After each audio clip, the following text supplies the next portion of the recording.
Pope Francis calls on Christians to be close spiritually and physically to the ill. Today, the 11th of February, marks the 30th World Day of the Sick, which was instituted by St. John Paul II to encourage the people of God, Catholic health institutions, and civil society to be increasingly attentive to the sick and to those who care for them. The theme for this year is Be Merciful Even as Your Father is Merciful, standing beside those who suffer on a path of charity.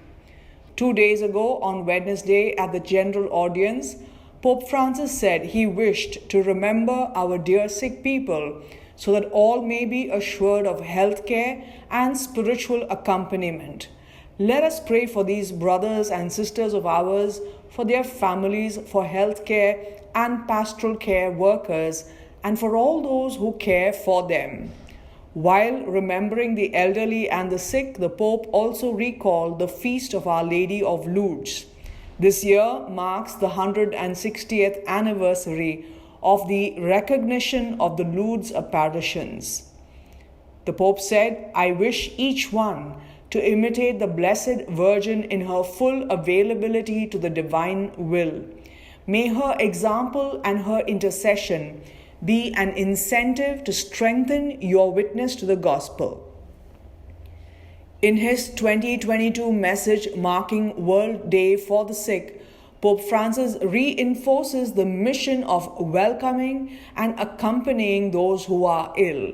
The patient, he said, is always more important than his illness, and this is why any therapeutic approach cannot neglect listening. How can we not recall in this regard the many patients who, during the pandemic, lived in isolation? The Pope also underlined that even when healing is not possible, care can always be given. It is always possible to console.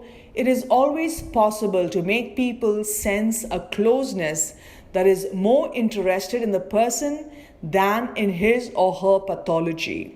The 30th World Day of the Sick was meant to take place in Peru, but due to the pandemic, there will be a celebration of the Holy Mass at St. Peter's Basilica, Vatican.